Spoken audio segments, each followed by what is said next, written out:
Hello, farmers, and welcome to the harvest season. My name is Al, My name is Bev. And I'm Kevin. and we're here today to talk about farming games. Woo! Yay, I'm very sad. I'm very sad, Kevin, that you didn't introduce yourself as Kev, because it would have been Bev and Kev. Oh, Missed opportunity. Because I You're think this is right. the first time. I think it's the first Yeah, time it we've had is. this group of people on, isn't it? It is. This yeah, is it very is exciting. the Kevin Bev Power Hour for the first time. Yep. Excellent, Oh. excellent. What Well, if you thank you added an both for- EV to your name, Al? Just for Lev. I'll live. Yes. That'll do it. All right. I'm not really sure that works, but we'll go with it. So, welcome to this place that is a podcast, apparently. Can you believe that some people actually pay for this content? It's crazy. They Welcome. should. Um, The good content's when you pay. Today, we're going to discuss a topic. Is early access good or bad? And yes, it's just good or bad. You know, we'll dig down on who the different people it could be good or bad for in the discussion. I brought on two lovely people who I feel will have some opinions on that. Yeah. Before that, we've got some news, obviously. But first of all, what have you been playing, and is it anything other than Pokemon Legends Arceus? No. Bev, first. I have been obsessed with idle games lately. Ooh. And I discovered this idle game called Melver Idle. And I've been doing a lot of that, like in my free time and in between breaks at work. Wait, you say idle like IDLE or IDOL? Because these are wildly different connotations. Oh goodness, IDLE. Okay. Uh-huh. So it's like, you just kind of set it for it and forget it, leave it on in the background. But there's also like dungeons and like monsters you can fight and like combat against, and so there's some active elements that are in there if you wanted to, even though you can idle those monsters and those combats later on. But I don't know, I just love it. It's so cute. I've never really looked into this category of games. That's interesting. My first introduction to it was actually through the Pokemon podcast when they were talking about Trimps, which I've also picked up again. Because why not? I can have several idle games going on at once, right? Why not? I mean, it's not like you have to pay attention to them. Exactly. So. It's great. My problem is that I don't really work well with idle games because I just become obsessive about them, like with every game. So like I can't just let them go and then come back to them. It was like when I was playing Cookie Clicker. I'm like, I must be always doing something with this. Otherwise, I'm not playing it. The world's most active idle game player. Yeah, I mean, I'm also being obsessive about like Melva right now, like reading all the wiki. I just found a bunch of spreadsheets and I'm like in spreadsheet heaven. So fair enough. Yeah, I'm a little obsessive about it right now. That's interesting. Fair enough. Anything else? I mean, I'm sure there are, but like those are the two main ones like in my head right now. I'm juggling a whole bunch of other stuff, I think, but those are like the two main ones today, at least. Fair enough. Yeah. What about you, Kev? I have nothing new or interesting. I play Animal Crossing, I play Pokemon Unite, and I'm playing Legends. I rush through my dailies to get to Legends. That's it right now. That's my life. Yeah. Nice. Fair enough. Yeah, I think I've played Animal Crossing like once since Arceus came out, and it was just because I still didn't have the festival reaction set, so I was like, I need to get that before I run out of time again. So I got that. Did I run out of time? Is there still time? So till the 15th, I think. So. Oh goodness. Okay, Yeah. good. Yeah, because that's been put on the back burner since all this new stuff has come out.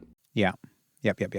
And similarly, I've mostly just been playing Legends Arceus, which we're not going to talk about a huge amount here because we're going to talk about it a lot in the Greenhouse episode. Indeed. See, pay for the good stuff. That's the good stuff. That's how it works. Cool. Awesome. Well, let's talk about some news then, shall we? And there's some big news. Chibig, the creators of Summer and Mara, have announced 3 new games, 3 brand new games, 2 of which are coming out this year, 1 of which is coming out next year. And that's in addition to the game that's already coming out this year called Ancora Lost Planet, I think. Is that what it is? Wait, are they making that too? Yep. Yeah. So that's coming out very soon. I think that's in the spring. And then there are another 2 games coming out later this year. The first of which is called Koa and the 5 Pirates of Mara. This is probably the only time you hear us talk about this game because it is by no means a farming game. It is a 3D platformer. I mean, but it's set in the world of a farming game. But Sure. Yeah, no. That's why we're mentioning it. Yeah. Bev, you paid attention to the presents. What do you think of this game?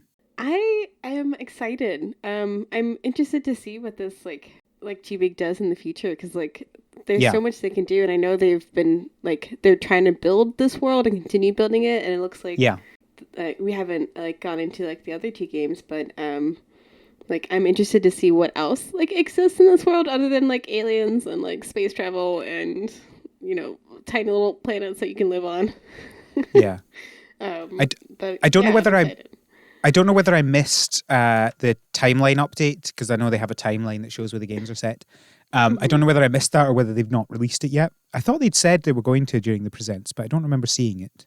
I don't know. I don't remember seeing it either.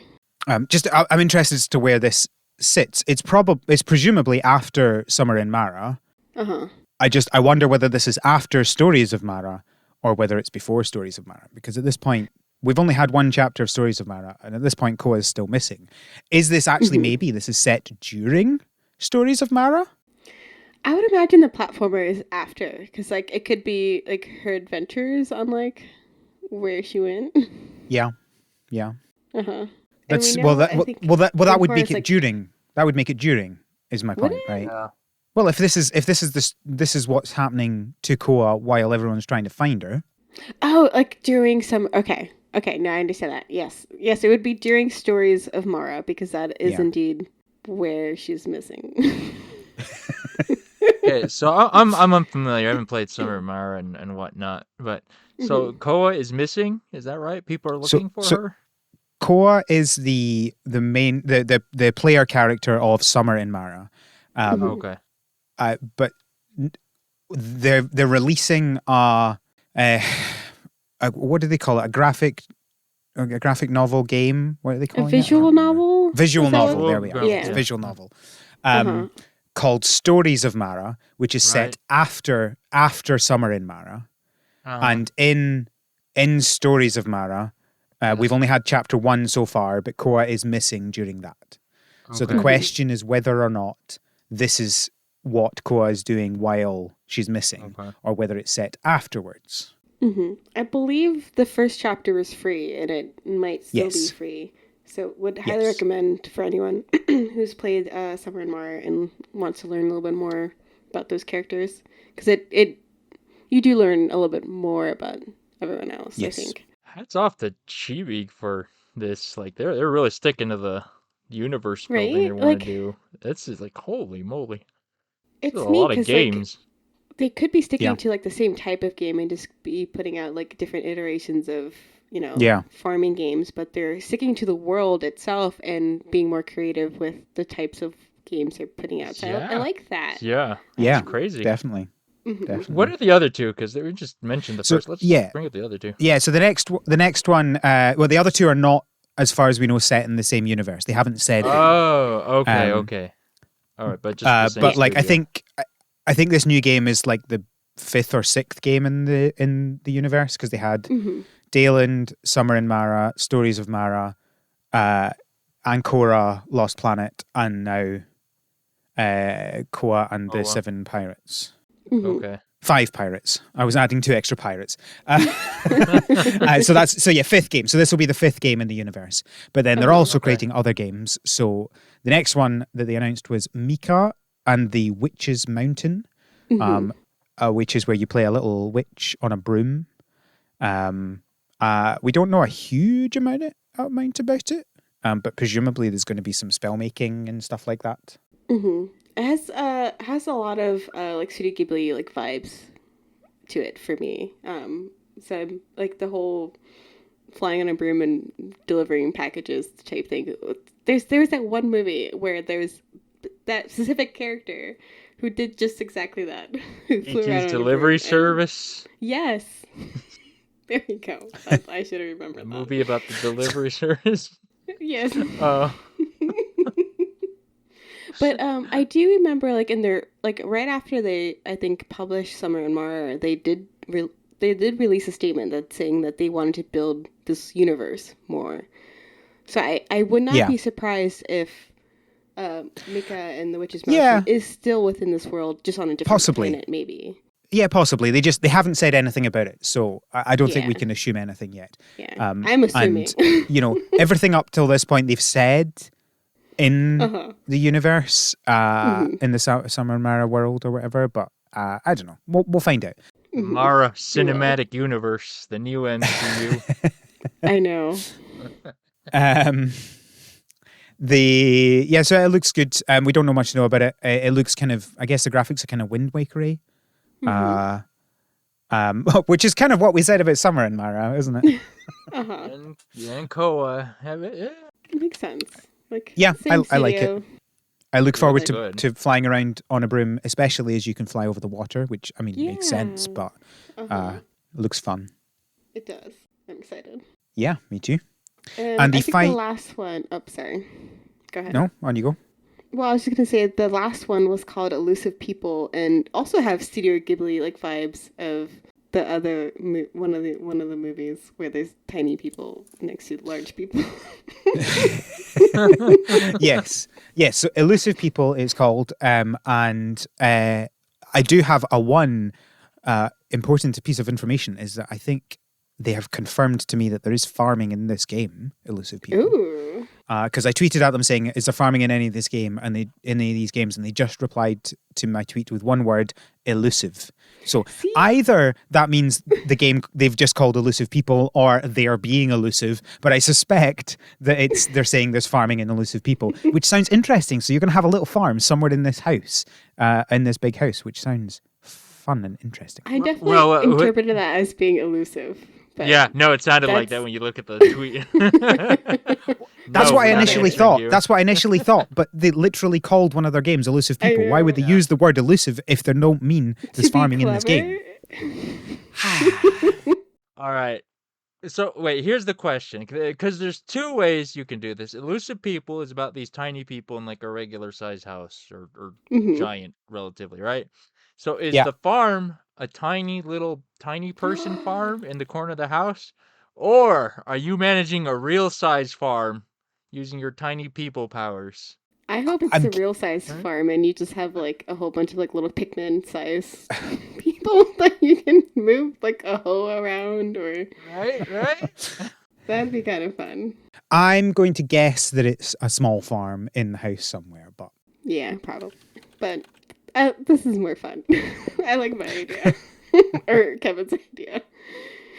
It looks fun. The little person on the screenshot has like a chicken hood thing. I mean, hood. It's I don't know. Literally all we have to go on this is that one screenshot. There's nothing else on this game. There's a little guy hiding from a cat licking itself in the background.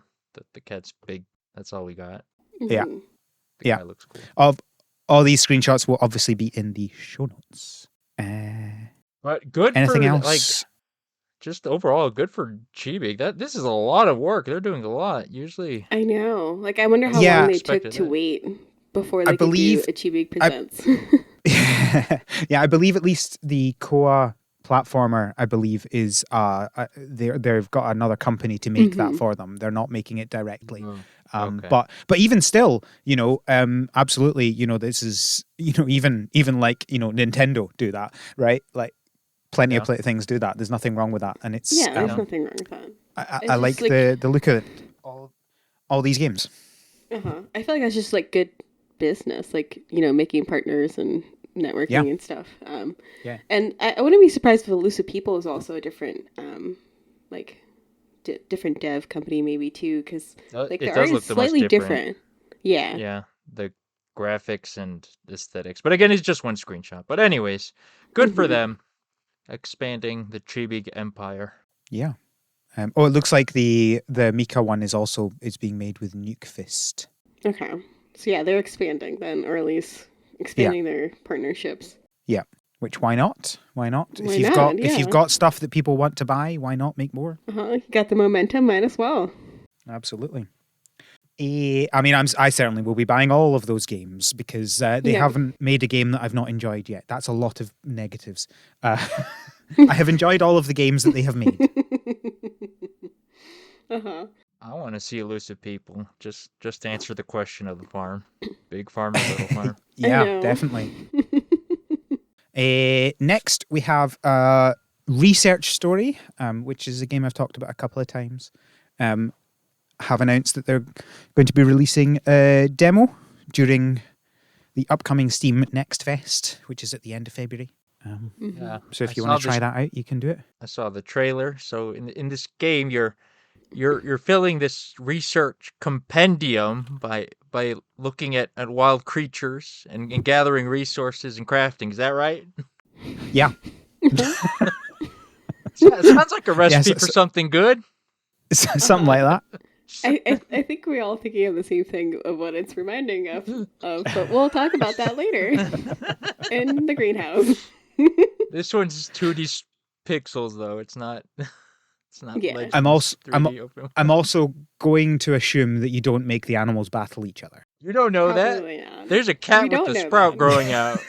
You don't know.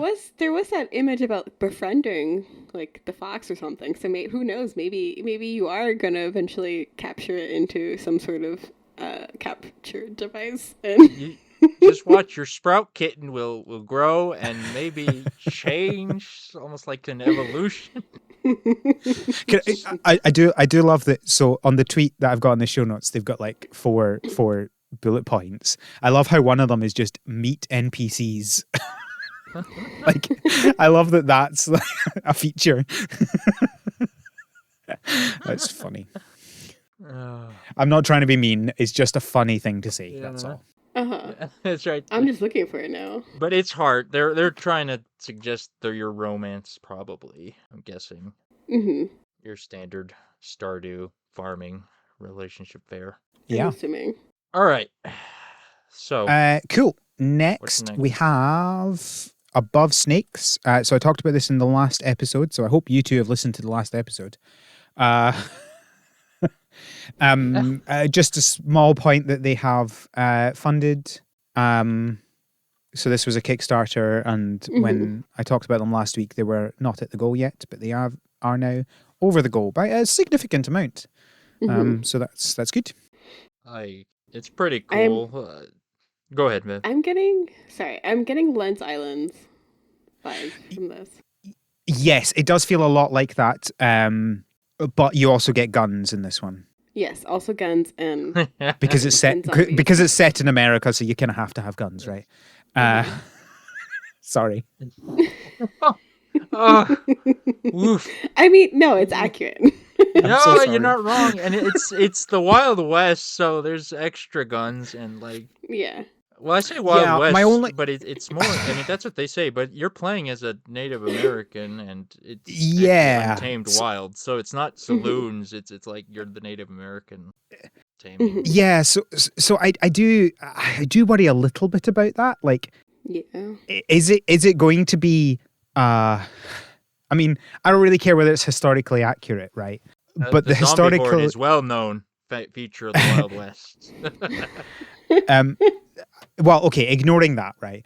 Like, if it is meant to be accurate to how the Wild West would have been, that brings up a lot of problematic issues. Yeah, I know. But I'm just not sure. I'm not sure. This could either be really good for representation or it could be really bad. And I just am a little bit worried. Either way, it's going to be great. It's going to be exciting or a trash fire. I'll take either one. I mean, I hope for the creator it is not. No, I'm sure there's effort. Like they made Yeah. this decision, right? And they have this Yeah. beautiful, beautiful music playing, like Native American esque I have inspired. I have just It's noticed really. that on the Kickstarter they do talk about this. Oh, well, there you go. So what they've said is, even though Above Snakes takes place in a fictional world, I am aware that Above Snakes borrows influences from the American Wild West and surrounding time periods, especially in regards to Native American culture. I'm not attempting to achieve historical political correctness, and Above Stakes does not aim to harm a culture in any way. If you're part of the Native American culture, I mean, I do think that's a little bit problematic that he thinks there's a Native American culture, but let's move beside that. And are interested in helping me avoid misrepresentation or appropriation, I would love to speak with you. Your consultation and feedback would be a vital part of bringing this game to life in a respectful, tasteful, and educated manner. So that is good. That is good. That he's being upfront about that. Mm-hmm. And I really hope that somebody takes him up on that. Yeah. I do think that it needs to be said that you should also be proactively finding these things rather than just expecting them to come to you. Yeah. Yeah. And, I kind of said it in a glib manner, but it is important to note that there is no such thing as Native American culture, because there wasn't such a thing as Native America, right? Like, America had many different tribes of people living, miles away from each other who would have never met each other because it was difficult to travel, right? That was kind of the whole point. So Yeah. I think it is important to note that. I think that's all I'm going to say as a white man. Yeah, I'm not gonna comment on this. I hope just they're doing their work that they need the only to thing, make sure. Yeah, the only thing I'm going to say is if you're doing any media and having a focus on a representation of a minority or specific culture group, the keyest thing to do is to probably have a person of said group or ethnicity on board, like full time or Yeah. consistently consulting. Yeah. That's probably for the best. But so like Al said, you want to be proactive about that. But yeah, Above Snakes, that's the game. Yeah. Yep. I don't think you could have said it. I don't think I could have said it better because I clearly didn't. Kevin coming in to save all of us. as is standard. Next we have Atui, who make Petadachi, which is not out yet, and I feel like there's something else that they've made that I've talked about on the podcast, but I can't remember. Is it just Petadachi?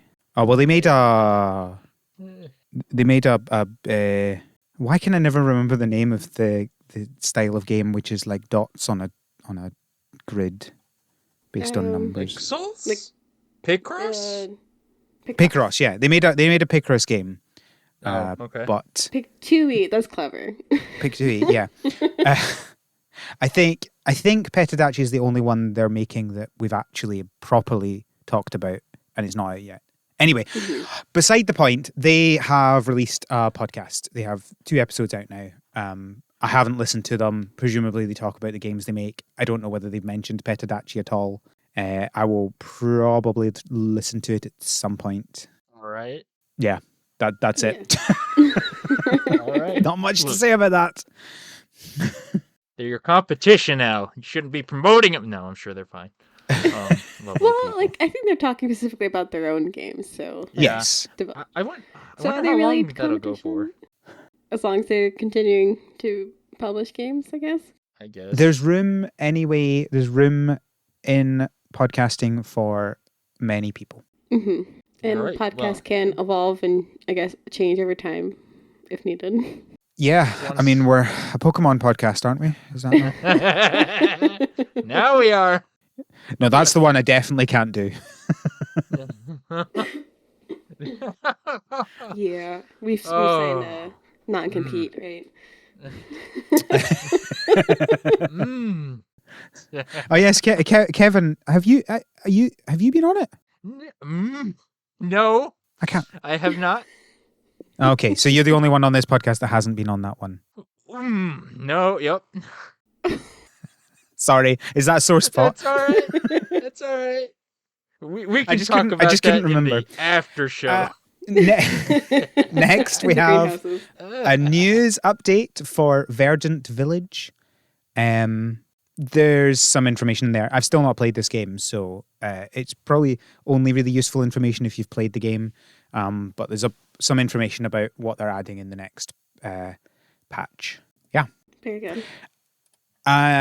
Next, we have a tease of Lemon Cake, which is a game we've talked about before on the Switch. It is obviously not on the Switch yet, but it's a tease for it. Okay, it's coming on this. Okay, I was going to say, didn't this come out? Cool.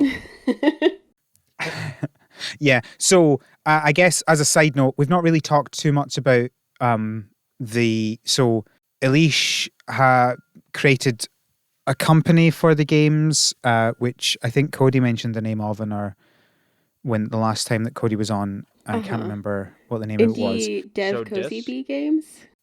Yes, Cozy Bee Games. Yes, that's what it is. Well, no wonder she mentioned it.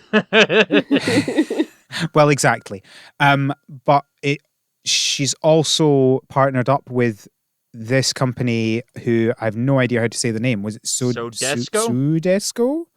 Something like that. Sudesco. It's OEDE, however you pronounce that part of the word. But hey, partnered up with them to publish the games, and they haven't explicitly said what that involves, but there's heavy implication that means they're going to port to consoles. And then this image came out and showed Lemon Cake on a Switch, and so I'm going to guess that they're planning to port Lemon Cake to Switch. I'm super excited because I wanted to play that game, but I'm very bad about playing games not on the Switch. So now I definitely will play it. It's on the Switch. Yeah. The real problem is is played it yet. I'm excited. it's a really fun game. I'd highly recommend it. All right. The real problem with this image is it really makes me want to get an OLED Switch. That thing looks so good. I know. You know what looks good? Tiny bezel. That donut in the bottom corner of this picture. I think looks like heaven. And the cookie. The cookie's real good too. Yeah, these are real donuts and cookies. We need to point out. Is the donut meant to be a lemon donut? It looks like a lemon donut. I don't know why they didn't just put a lemon drizzle cake or something on. Like, it's literally called lemon cake. Because then you have to go out and either buy that or bake it yourself. And they had to go buy a donut. Get this donut. So you should get. I don't know. Oh yeah, because they just happen to have a lemon donut sitting around. Nobody buys lemon donuts. Donut shops are popular, right? That's a thing. They are. I mean, Office has donuts. You don't know. Al never buys us donuts. Anyway, so we will bring any news of it actually being announced to you as and when that happens. I want to know. I want to play it on my Switch. I agree. Let me know at least. And finally, we have a new game that I don't know whether it's just been announced or whether I've only just found it, but it's called Wild Flowers. They describe themselves as a life and farm sim with a witchy twist.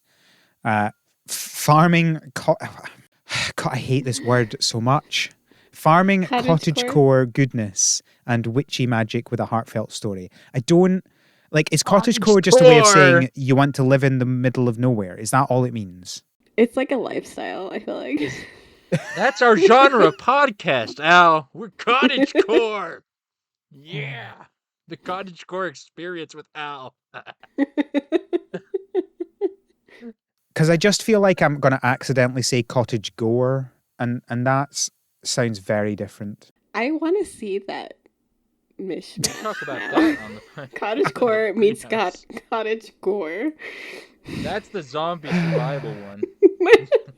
That we all want and need. It's like Atomic Crops. That's where Atomic Crops fits. That's cottage gore. I do really want a zombie farming game. Shelter, I think, was the closest one I've seen, and I haven't put nearly enough time into it. But I need a zombie farming game. All out with farming. I mean, wasn't that just Atomic Crops? Don't, that's that's that's a It's roguelite. That is Well, not can I that tell you is something? stress. Can I introduce you to a little game called Above Snakes? That has Yes, which is zombies. why Yeah. I'm very There tempted is blood to in it back this. too. Uh Above huh. Snakes, officially cottage gore now. Uh huh. So I might actually. I haven't backed out yet, but I might actually, because it's farming and zombies. Anyways, Wildflowers. That was a game, right? If cottagecore is not a lifestyle, I'm making it into one because this is what It I is. want. I want the farming, but I also I want mean, the that's zombies. like it kind of is actually what the podcast is. There's So, magic in wildflowers. There's a uh, ritual circle y- thing. this looks interesting. It's coming to Apple Arcade first, Mhm. which is interesting. It is. So I will probably try it on that because I think I've still got my Apple Arcade trial running. Mhm. Yeah. Any thoughts? I mean, it looks kind of, dare I say, the graphics look a little mobile gamey. I mean, it clearly is a mobile game. It's coming to Yeah. Apple Arcade, but I wonder whether it will just be the same game or whether it's toned down for mobile. I don't know. Just there's something Mhm. about the graphics that screams like Farmville. It does. Like Yeah. it does have that yeah, I feel that as well. So I'm not entirely sure if I will play it. But I am intrigued by the witchiness side of it. I don't Yes, have Apple devices, so I can't play it. Mhm. it will come out. It's coming to PC and consoles Mhm. later. Oh, well, maybe I can play it. You just have to wait a little longer. Yeah, by then we'll see if it's actually, plays well and whatnot, so we'll see. Uh-huh. But I agree about the graphics. They are that stereotypical Farmville 3D. Well, you know what I mean. But Mhm. we'll see. It's just I'm February a 18th. little That's actually confused about soon. like Yes, oh, it comes out. It comes to Apple It's like Arcade 2 on the weeks. 18th of February. It's So 2 weeks from now, from date of 1 recording, week. even sooner. Yeah, 1 week from Or when the podcast comes out. yeah. very good. So is this like is Wholesome Games like the one who's like bringing this game to life or No. okay? So I was No, like they're just confused. posting. Okay. Yeah, that's just where I first saw it tweet. Okay. So there's a website and a Twitter account. I just haven't Okay. linked them. I will link them Very good. in the show notes. Oh no! Now I clicked on their Twitter account. I'm going down a hole. Oh no! Why are we talking about Oh, Little they Gator also Game? and Mika and You- the Witch's Mountain. They retweeted that. Or that's cute. We're not talking about the Gator game because it's not farming, Kevin. You did you ask them Did I ask them what? if there's farming Is in the it game? farming? No, I did not. Well, There's not farming in Little Gator game. Not with that, Yeah. dude. Look, it looks lovely, but there's no farming. I have explicitly checked this in their list of features and stuff. He says, double checking. Yeah. It's a game that is not about farming. It's an adventure RPG action words. Uh We're not talking about it. huh. So I think that's all of the news. We're going to now move into our debate. We're going to debate. I mean, I feel like it won't really be a debate, and it's more we'll all end up agreeing, I suspect, but we'll see. Is early access good or bad? So I guess the preamble to this is a lot of games now do early access, whether that's because they're Kickstarters and they want people to get the game as early as possible, or whether it's they want to try and get people to buy the game before it's finished, or whether they just want to develop completely openly and have people access it as early as possible. There's many reasons to do it, and the question here is this a good or a bad thing? Well, like most things in life, it's probably a little of both. Mm-hmm. Okay, cool. It's complicated. I guess we're done. Great. Done. Pokemon Legends time.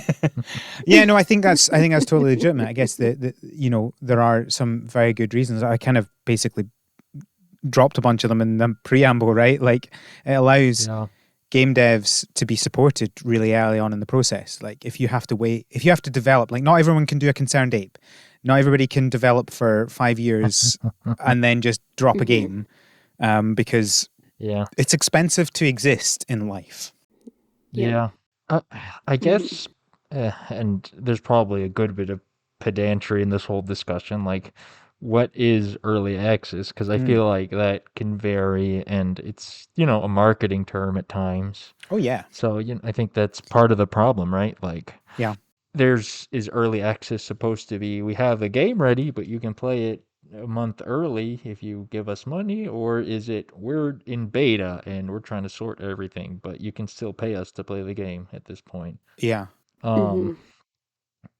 Right. Yeah, like is early access just another word for beta? I mean, basically, yes. Some people right? treat it like that.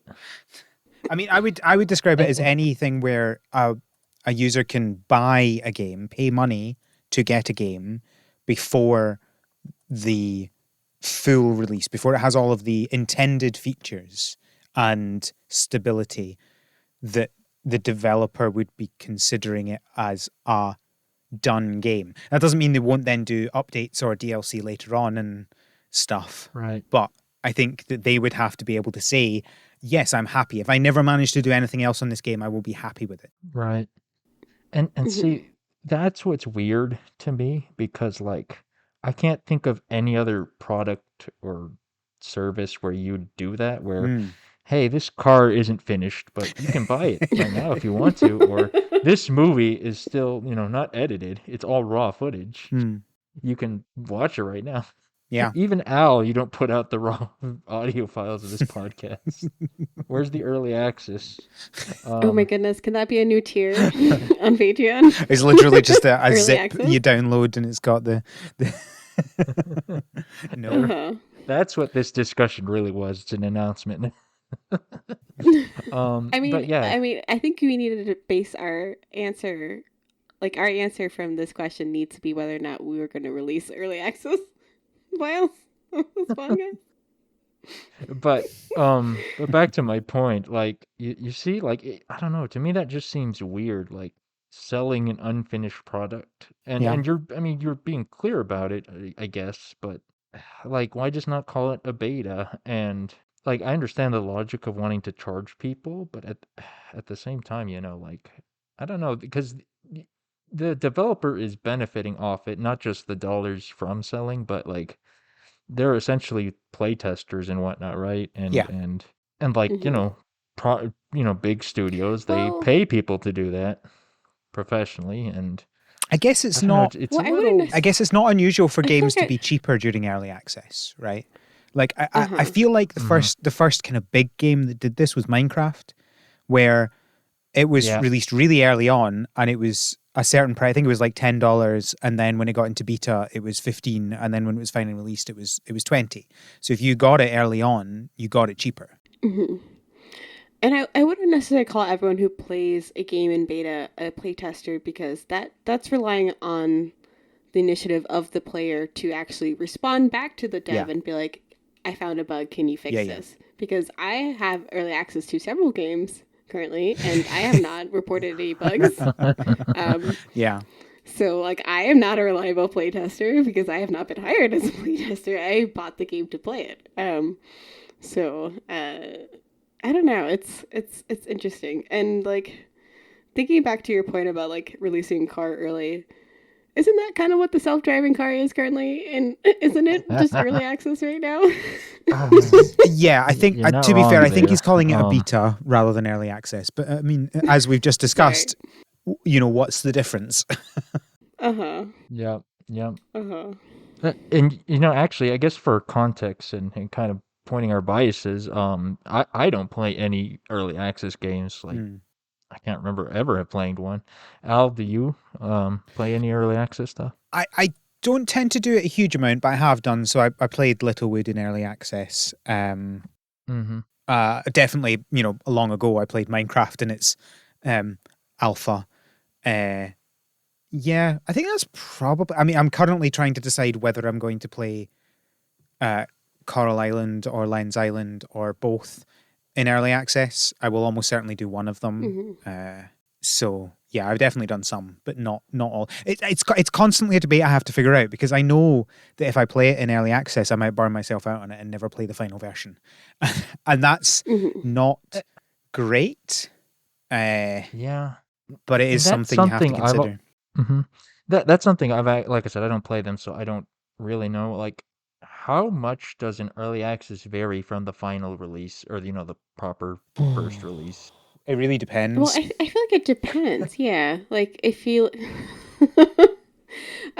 like if you look at like Ooblets, Yeah. the final the first iteration of their like access to early access was essentially a completed game in that it was completed within the region that they published it in. And so their like updates, or like I guess you can almost consider it to be DLC if you're looking at it that way. Their Yeah. updates included new regions. So like the base Uh-huh. game itself was fairly like polished, and I feel like other than like bugs and stuff, it was completely everything that you had access to there. Whereas like Lens Island, Yeah. uh, Well, that's a isn't like you can see things that you don't have access to yet, and they exist, but you can't touch them yet. So it's not a fully completed game that you are currently playing. so that's a good question. Hey, So that's here's another Mhm. question then. What's the difference between a really polished game without all of the features in early access and Animal Crossing New Horizons before the DLC, before the updates? Sorry. I mean, legitimate question like Not that.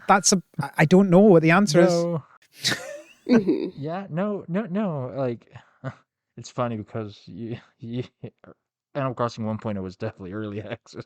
Um, but um, but no, that's a good point, and kind of my question as well. Like, Ooblets has been in early access for like what, 2 years now, something like that. It's still in early access, I think, technically, yeah. Yeah. Yeah, right. And supposedly they're quote unquote releasing this year, which Yeah. is odd to me because like people have been playing a, properly fully fleshed game. Um and uh, and they've been adding to it like Bev says, but I don't know, it's weird to me to market it that way as early access and then celebrate like another release later. Um Yeah. I don't know. I guess the It difference is just a feels weird promise, and right? Yeah. So Animal Crossing never Hmm. said there were going to be updates. mm, Yeah. Whereas Ooblets are saying, yeah. this is not a finished product. We are going to update this. Hmm. That's a very I good mean, point. I feel like I like the option of having early access because you can choose to decide if you want like to play it Yeah. now versus later. Having like if you're just so impatient and you really want to play it, like I was with Ooblets, I then you see. can get it immediately and start playing Yeah. it as opposed to like waiting for a finished, truly polished game 2 years See, down the line. I get that, and of course, like the things we mentioned, there are definitely pros of early access. Hmm. You know, that it can genuinely make the game better and stuff like that. There's Yeah. no doubt about that. It just, I guess, to me, it just feels the marketing kind of feels at times. Like, I guess my perfect scenario would be like you run a Patreon or something, and if you join at this tier, whatever, you can get the early access. Yeah. Because Th- I mean, that's that's what different because Kickstarter you're is not too, I right? guess I guess so because yeah, no, you got a point there. Hmm. Yeah, it's just I'm thinking because it just to me that way it feels like you're less selling the early access and more it's just a perk. But I don't know, maybe that's just marketing too. Um, Hmm. No, I think that's fair. Because as Bev said, some Kickstarter do.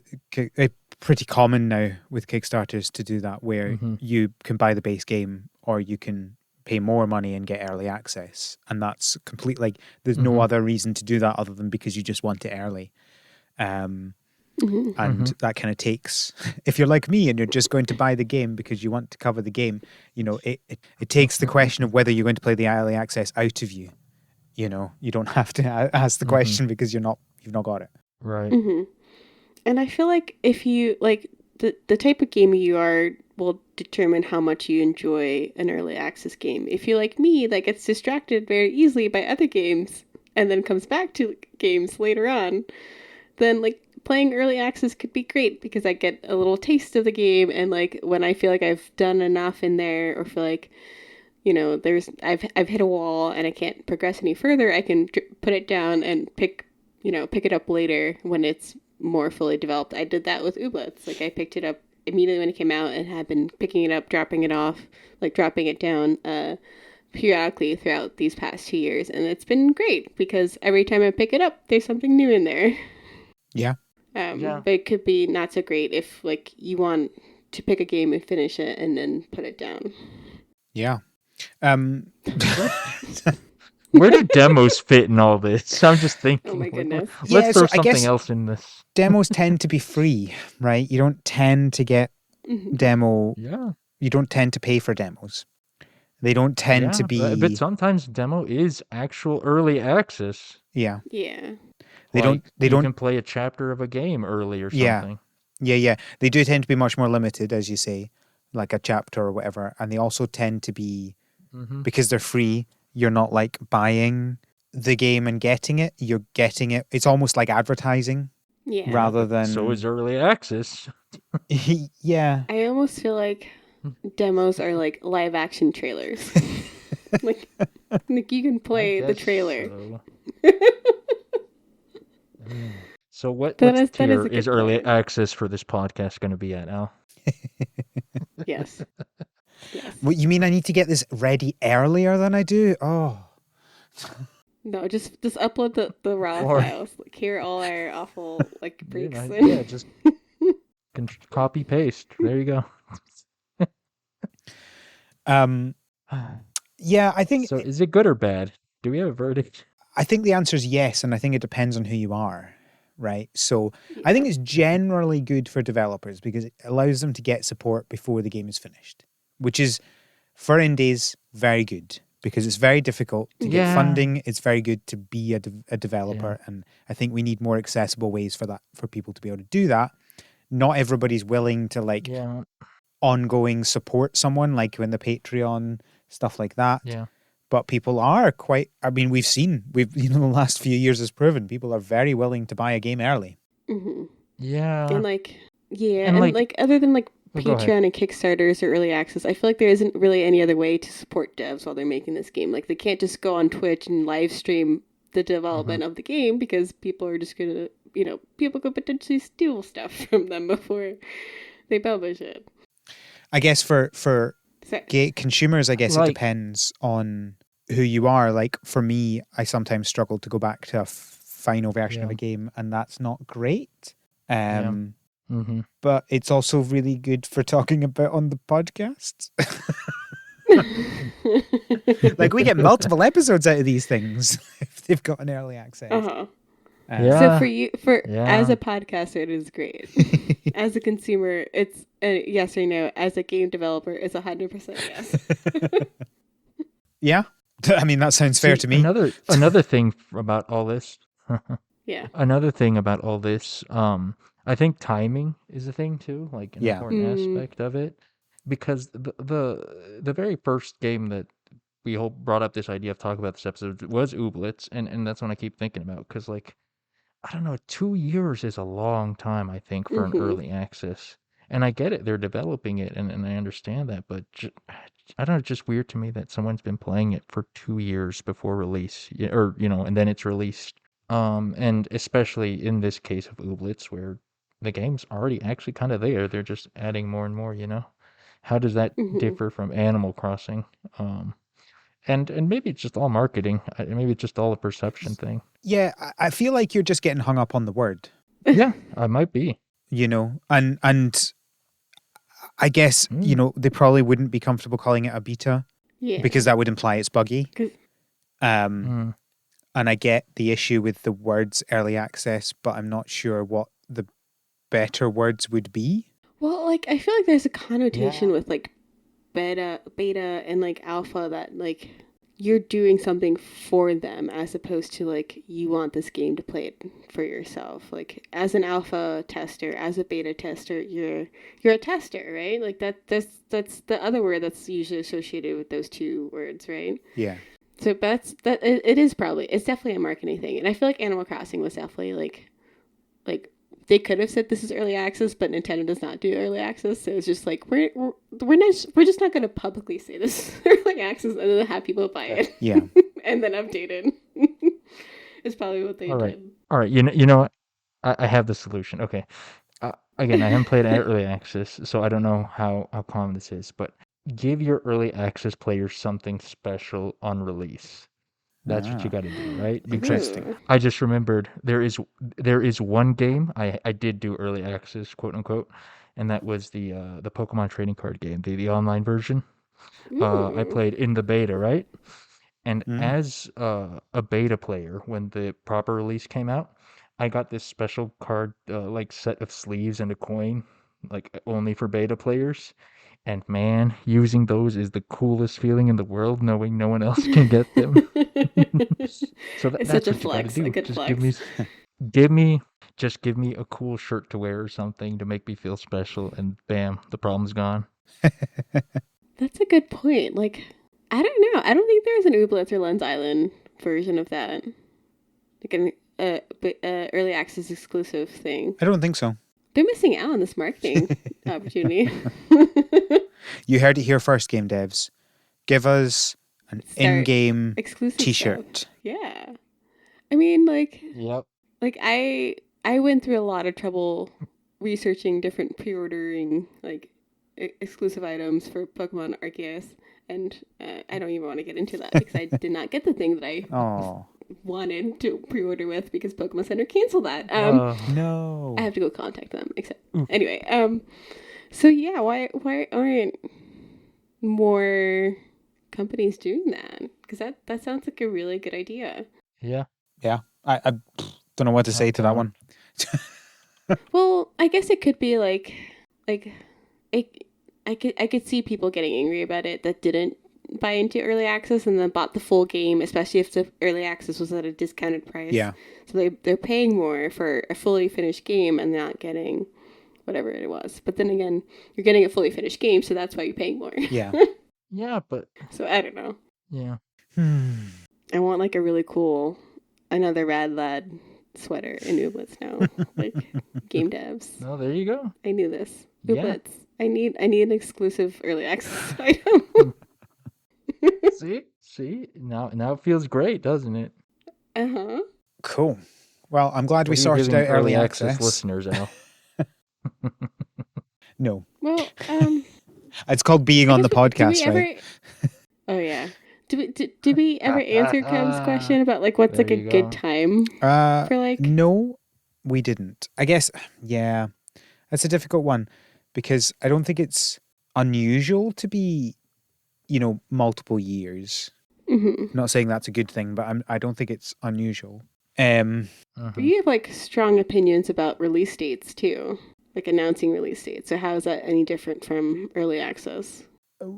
Well, I don't think you should announce a release date until you know you can make it. That's all. So yeah, early access is release that. dates are like concrete, right? It's a number. Yeah, early access isn't saying when we're be. going to release it. Uh-huh. Yeah, it's just a guess. nebulous cloud. Yeah. I don't know, because like, I don't feel like 2 years is a long time, but I feel like these past 2 years have gone really quickly. But I'm sure that's due to other reasons. Well, yes. But also, like I guess it would depend on the quality of the game itself. Early access is good if you give your early access players a free shirt. Yes. Or enough content to keep you going for 2 years. Well, so this is the other thing, right? So like Stardew was never early access, but has had 5 updates since over 4 5 years, 4 years. Animal Crossing.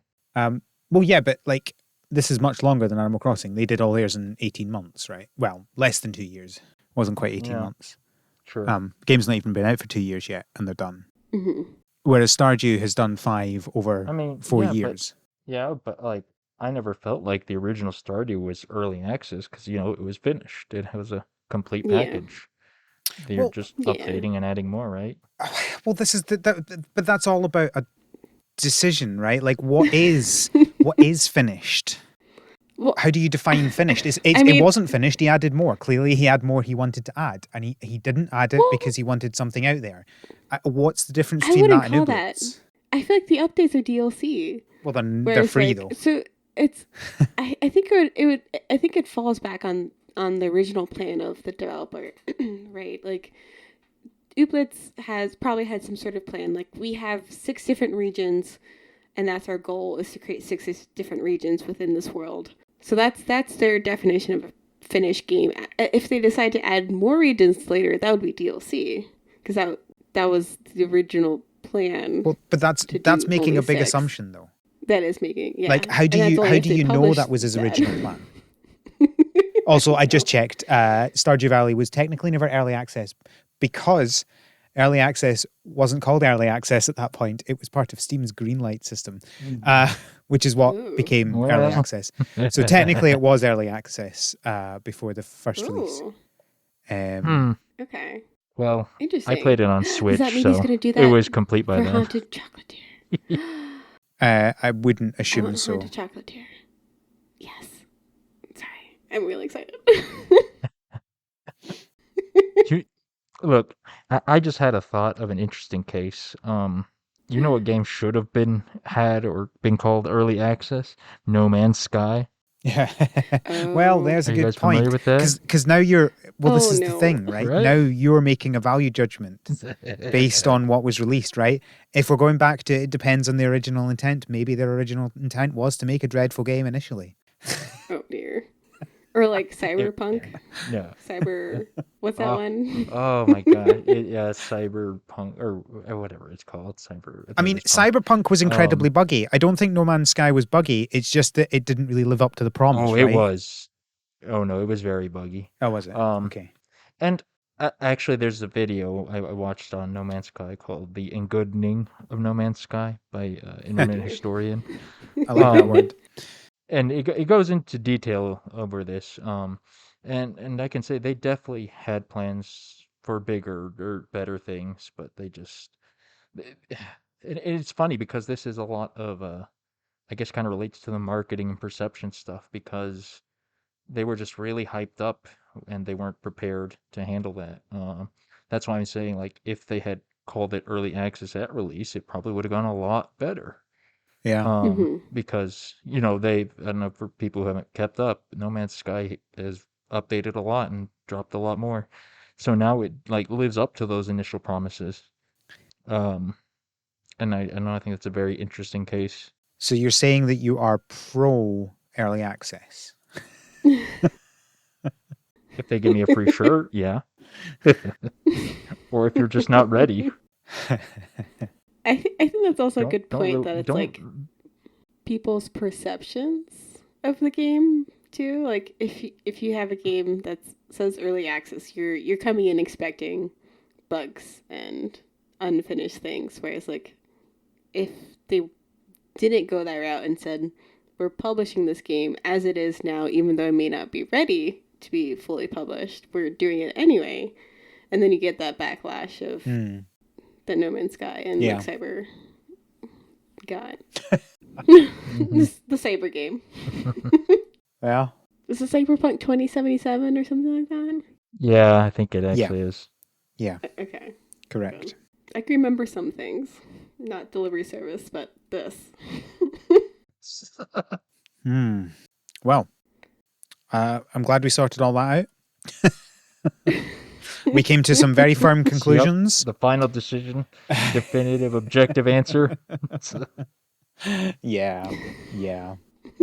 Join us next time where we establish what counts as cottagecore. Oh, please no. Yes. And then invent a new word, cottagecore. Thank you both for joining me for this fun establish debate. The boundary and where atomic crops fall. Thank you both for joining me for this fun and interesting debate. Where can people find you on the internet, Bev? I am at Bev Granger 711. Pretty much anywhere you may look for on the interwebs. That is BEVGRANGER 711. And Kev. If you want my personal, follow me at KoopaPrez, where I mostly retweet funny things. And if you want to see my art stuff, at Spriter Squared, where I draw art stuff. All of that's early access because it's never really finished. No backgrounds on anything. If you want to follow me on Twitter, I am at the ScottBot. Scott has 1 T. If you want to follow the podcast on Twitter, you can follow us at THSPod. If you want to email us instead for some reason, you can do that on our website, harvestseason.club, where you can also find links to everything else related to the podcast, including our Patreon, where we release fortnightly extra episodes of the podcast talking about random other things. In the next episode, coming out next week, That's the good we stuff. are going to talk about Pokemon Legends Arceus. Yes. I think that's So probably Is all the you need to entire know. Pokemon franchise is the entire Pokemon franchise early access for Legends? I think that's everything. Thank you all for listening. Thank you both for being on. Thank you, Al. And until next time, have a Have a good good harvest.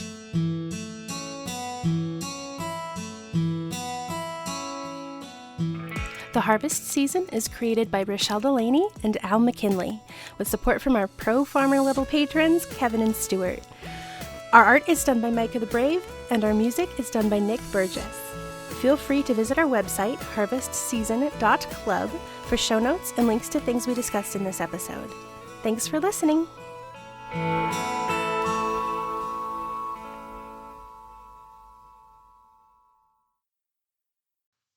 You know, one day I'm going to email the show, but I'm not going to say it's me, and it's going to be an episode when I'm on.